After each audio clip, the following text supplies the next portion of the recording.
What's up guys, my name is Ace, and today we're going to be talking about Ground War.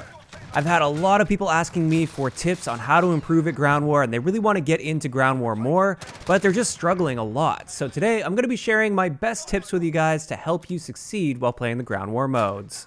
So let's just hop right into the tips. And tip number 1, and I really hope people take this to heart, I highly encourage that you use the Shrapnel perk in Tier 3 as well as a Thermite. This particular combination will give you 2 Thermites every time you spawn, and when it comes to the IAVs, or what's commonly referred to as the tanks in Ground War, you can disable those with just 2 Thermites. So as a solo player, having those 2 Thermites is incredibly powerful for taking those tanks out, and that's a big thing to help your team out a lot, because oftentimes people just try and avoid the tanks and stay away from them and not die to them.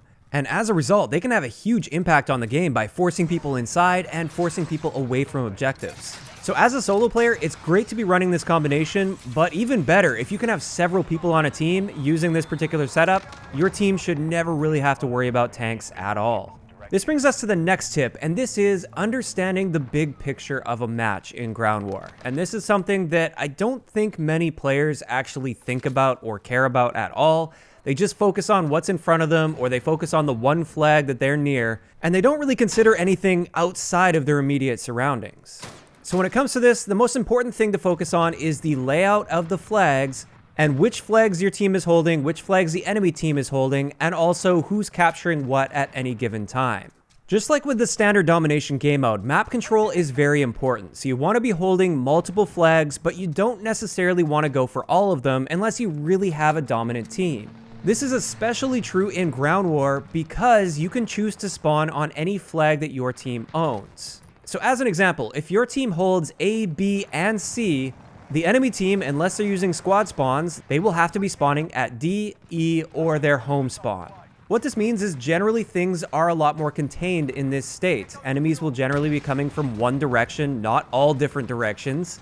And this is generally what you want. This is called having map control. So the big thing to look out for when you hold map control is you want to make sure that enemies don't sneak way in behind you and cap one of the flags that's away from the front line. So in that example, if you hold A, B, and C, you don't want them flanking all the way around and capping A. And a lot of people will ignore A in this situation. They won't bother going to try and defend it because that's not the front line. They don't really care about that because that's not where the action is focused. However, it's very important to care about that flag because the moment the enemy team captures A, now they have an area where they can spawn, and almost everybody's going to try spawning there when they die because it's pushed up the most on the map, and they recognize at that point they can mix things up and break that map control. So the moment you let that enemy team capture the A flag behind you, now you're going to be challenging enemies from both sides. You're going to have a ton of enemies spawning on A, and then they're going to push towards B, and now your attention is split, and this is how matches can turn around very quickly, and you can easily go from holding 3 to 4 flags to holding no flags at all. So this is something to consider no matter which side you're on. If you're on the side that's holding the map control, you really want to be aware of enemies that might be flanking in and trying to cap one of the flags that's behind the front line. On the opposite side of that, if you find your team is really pushed back and you can't seem to break through the front line, it's often in your team's best interest to take a wide flank around and try and capture one of their flags that's way behind the front line that very few, if any, people will be defending. It usually makes for a very easy capture, and it can very quickly turn things around for you and your team. Paying attention to the big picture here will allow a competent solo player to actually have a massive impact on the outcome of the game. You might think as a solo player, with 31 other teammates, you probably can't have that much of an impact individually, but if you focus on this big picture, you absolutely can. Another reason it's important to understand that big picture is to understand where the enemies are generally going to be coming from. Of course, there's lots of enemies on the map, and anything can happen, so you do have to prepare for unpredictability, because sometimes you just get that strange person that's off in some random area, and of course his entire squad can just spawn on him, so that will lead to a lot of really unpredictable situations. But just in general, it's worth noting that most players, if they're unable to spawn on a squad mate, they will spawn on the flag that is closest to the front line, closest to where the action is at. So oftentimes, if you're looking to rack up kills and just dominate the enemy team, try and get yourself set up in positions where you can shut them down as they try to come out of the spawns from that flag that they have that's closest to the front line. This is something that really helped me when it clicked in my head that, yeah, that's where people would want to spawn, because now I've got a much better idea of the general flow of a match. Even though there are so many moving parts and so many players on the map, this gives you at least a good sense of direction for where you should be expecting enemies in general to be coming from. On that same note of spawns, I want to talk a bit about squad spawning. Anytime you run into an enemy in Ground War, always be aware that there's a decent chance that they recently had a squad mate spawn on them, or they're just traveling in packs. So if you kill one enemy, be ready for that second one or that third one, because they'll often be coming right after that first one that you end up killing. Additionally, always think about your squad as well. Of course, if you're really looking to maximize success, you want to be playing with people that you know and that you're communicating with actively in your squad. But even if you aren't, it is important to think about what's going on with your squad mates. Pay attention on the bottom left of the screen. You can see your squad mate's status. You can see if they're dead currently and waiting to respawn. And if you notice that and you're about to push a flag or you're about to approach a situation, maybe just take a few seconds to hold off, let that person spawn on you, and then push in. This can make all the difference in the world. And I'm sure you guys have experienced this where you're dead and you're waiting to respawn and you really want to spawn on your squad mate because they're in a good position, but they were just recently in combat, so you can't quite spawn on them yet. So you're just spamming that button trying to wait until they're available to be spawned on, and then they end up getting themselves killed, and now you just wasted all that time and you might as well have just spawned on a flag anyways. If that player had been paying attention, or if you'd been communicating to that player that you're looking for a safe place to spawn and try and stay out of combat, that can make a massive difference because now you can push as a squad. It's not just one player there, it's the entire squad that's pushing in. The nice thing about this tip is you don't even need to be a super MLG high-skilled player to be an extremely effective member of your squad. If you're not very confident in your gunfighting skills, you can be a huge asset for your squad by just staying alive behind enemy lines or near enemy lines, because now your squad mates can spawn on you, and then they can push in, or you can push in with them with a lot more confidence. Now, another thing that's important when it comes to squads is communicating with your squads and working towards similar goals. This can be as simple as just making sure that you guys are trying to attack or defend the same flag, or recognizing that an enemy is flanking and telling your teammates about it. Admittedly, I am not the greatest in this area, and you'll probably notice oftentimes in my gameplay, I'm completely off on my own doing my own thing, and that's just because I'm not the greatest communicator, and when I see something that needs to happen, I just go and do it. But I'll be the first to admit that some communication from me would go a long way in helping the team out, and I do need to improve in this area.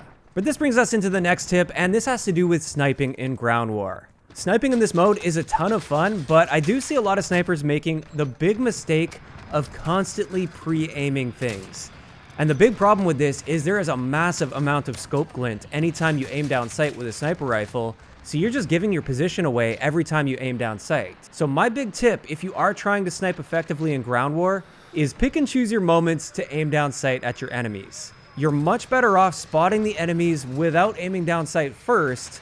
Then when you see an enemy you want to shoot, this is when you want to aim down sight, get your shot off as quick as possible, and then stop aiming down sight so you can rechamber around and get ready to shoot the next enemy. This tip might seem obvious, but I just see so many people in Ground War, and they'll just be aiming with a sniper rifle constantly, and anytime I'm sniping back, those are just free kills for me because I know exactly where all of them are because they're just sitting there aiming and their scope glint is so bright. Also, when it comes to sniping in Ground War, generally I've found aiming at the tip of the enemy's head is going to be your best bet with the sniper rifles at most ranges. Now, if you're trying to pick somebody off at a ridiculously extremely long range, you will have to aim a little bit above their head, but in most situations you don't need to do this. You just want to be aiming right towards the top of their head. If you're up close, you'll still end up getting a headshot. If you're at a medium to longer range, then the bullet might drop into their upper chest, but in either case, it's still going to be a one-shot kill for you.